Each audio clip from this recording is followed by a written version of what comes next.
Well, hey guys, welcome back to the playground. This is Adam. Thanks for stopping by and hanging out for a little bit. And today's video is all about some really cool kits that, aren't for me. But I am super happy to be building them. So what we're doing is we're building some more RC trail trucks for Operation 11 Charlie. If you guys aren't sure who Operation 11 Charlie is, please stop the video, go down in the description, click on the videos of Operation 11 Charlie, both of their video and the one that Axial did. Watch those. Then you can come back here, finish watching this if you'd like. Definitely go down and check out theirs.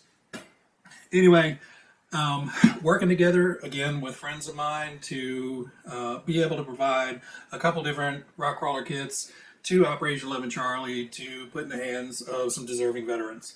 So this time around, I decided to go with the XCX 10-3 kits. So these are the builder's kits. I have never built an axial truck up from ground up yet. So I'm really excited to work on these. And the best thing is we have this one and another one. So even before I got backing to help out with the cost of all this, I decided we were going to build 2 more trucks. So far we've covered some of the expenses, but if I have to cover the rest, so be it. But I'm really excited to dig into this. We're not going to go into a full build. I'm basically going to break it out, show you what's in the box, and then I will probably be working on these throughout the week. And once I have something built up, I will come back and show you. I will try to take some pictures along the ways, guys, but I've said it before, I'm really bad about doing that.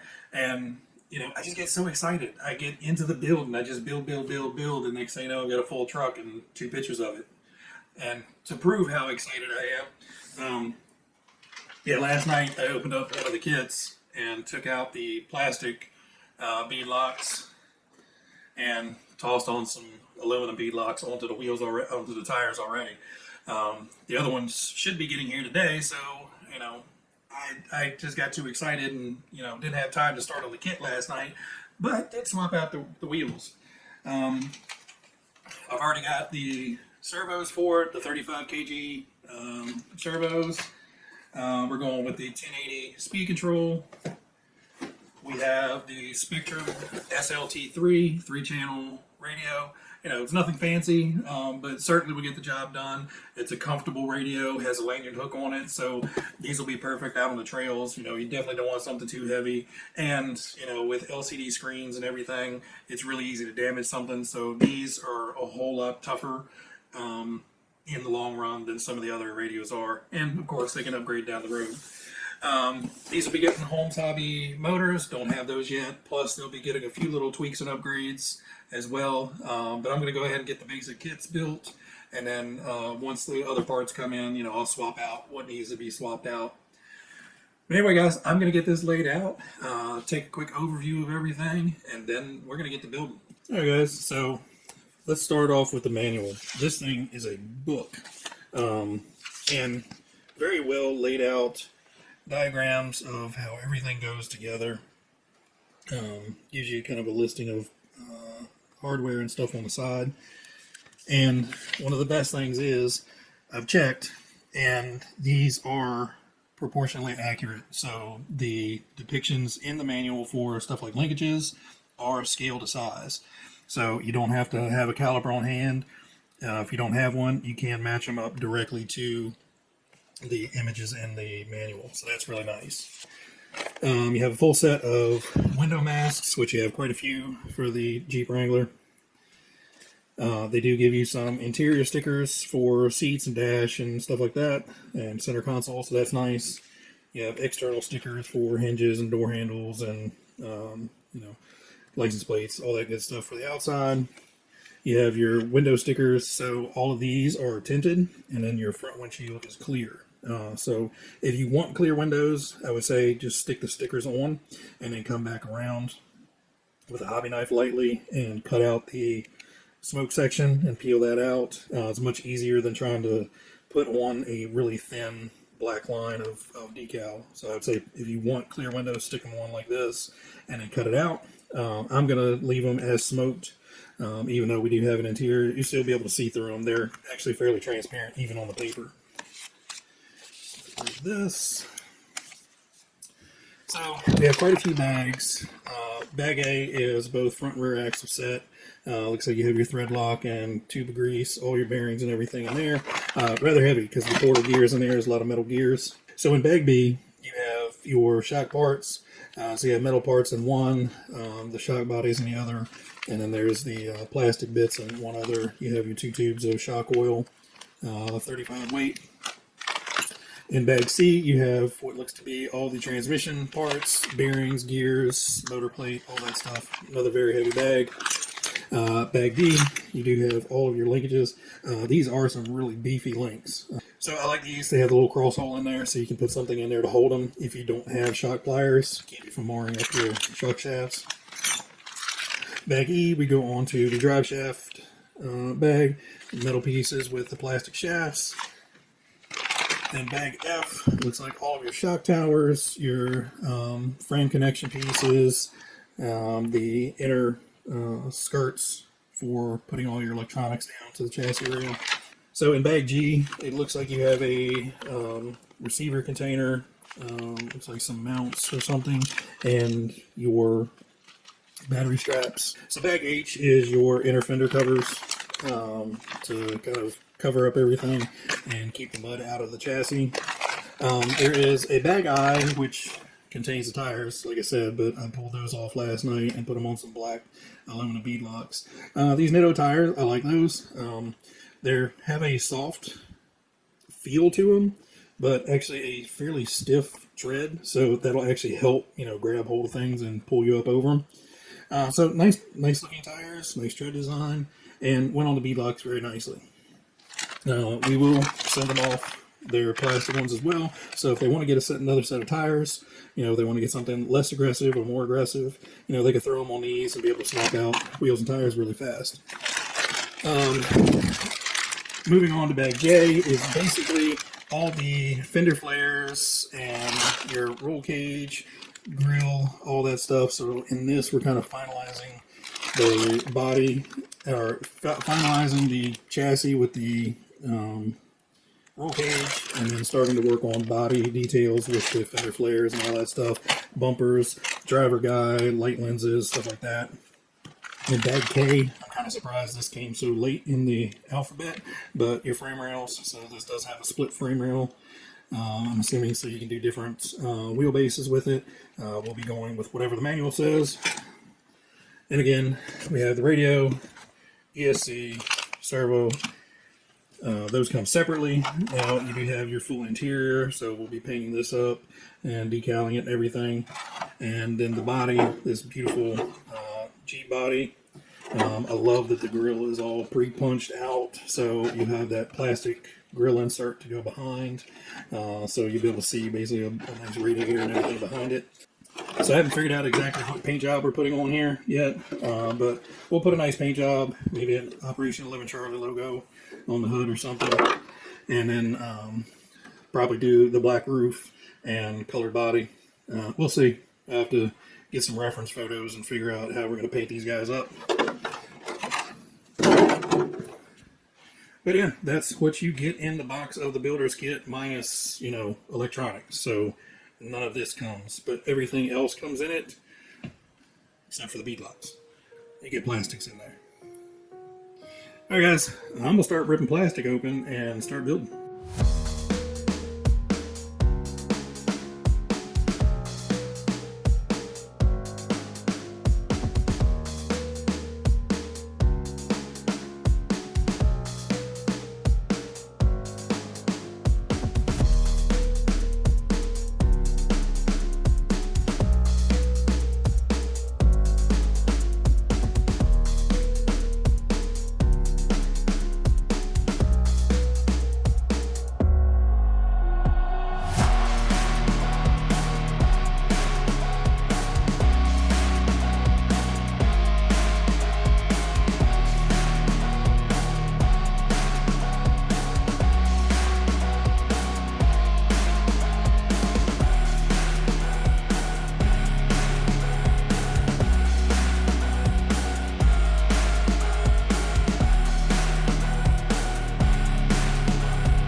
Alright guys, so we have the trucks built and ready to go.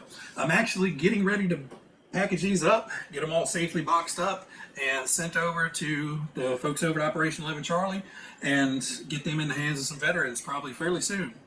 So real quick, I just want to talk about the build real fast, and then I'll get some up-close pictures and little montage of some of the pictures of them outside so you can actually see the colors pop. This one's metallic red and this one's metallic blue, both Tamiya colors, and they really pop outside. I did put some graphics on the red one. It was painting and it was a little chilly, and this one got a few little runs in it, and it was completely unnoticeable. I didn't see it at all until I backed both of them with black. I should have backed it with silver. It may have not shown up so bad, but there were a few run marks. Evidently I got a heavy coat on there at some point, and there were a few little run marks down the side of it. And like I said, you didn't notice them until I painted back the interiors with black, and then it was stuck out like a sore thumb. So we put some happy little trees and mountains there to, cover up the slight imperfection. Otherwise, if the graphics get peeled off, it still looks fine. I'm pretty picky on how everything turns out. So, it was irking me, so I took my vinyl cutter and cut out some custom graphics. I didn't do it on the blue one just because the black graphics would have kind of got lost on the blue paint job a little bit more. I thought about doing it, but decided, the blue one's fine, leave it as is. But anyway, as far as the build goes, the builds went really well. I really didn't have any issues with anything in the instruction manual or in the build itself. Just a word to the wise, there is a lot of crap going on in this transmission. Just because this has the ability to have the 2-speed transmission and the dig function in it, it's a mile long of parts and pieces and rods and levers and everything. There's a lot going on in here. But the instructions do a pretty good job of getting you through it without any issues. Everything has ball bearings in it, so you don't have to buy anything special. I did build these as requested by Operation 11 Charlie with the 2-speed locked in the low and the dig locked out. So right now they're just straight up trail truck crawlers, no dig, no nothing. It can be reversed. You basically just have to pop out the transmission, take out the little spacer, and then you can add the servo and shifty boy it to your heart's content.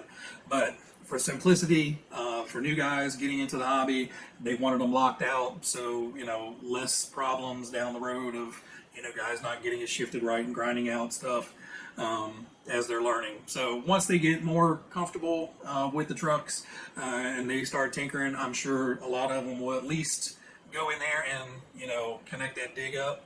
But they should be great trucks without them.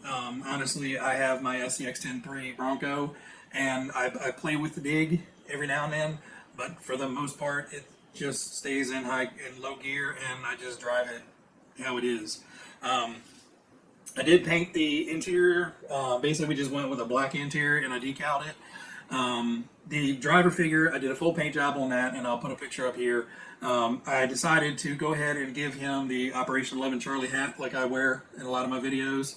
Just thought it was a nice touch. It's hard to tell, but you can see that he has his Operation 11 Charlie hat on. You'll notice the windows. I did not put the window stickers on.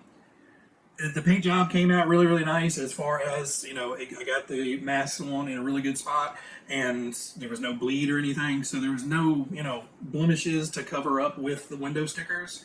In all honesty, it would just black out the interior. You wouldn't be able to see anything. You'd have to smash your face right up to the window to see what's going on in there. So we left them off. I'll be giving them the stickers. They can put them on if they desire, but I thought it was kind of silly just to put them on to, for them to later on peel them all off or cut the tinting part out of it. So we just left them off, and I think it looks perfect the way they are now.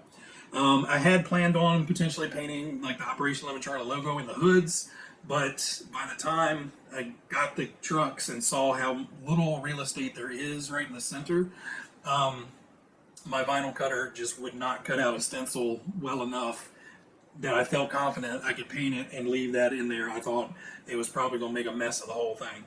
For the build, we have the SCX 10.3 Jeep kit, so it's the builder's kit. We replaced the stock plastic wheels with some Endura Amazon special wheels. I know Endura is not the best name out there, but for the wheels they make really good wheels. They last, they're fairly durable, and for the money, you can't beat them. For $40 for a pair, or for a full set, versus $50-$60 a pair for a lot of beadlocks, kind of a no-brainer.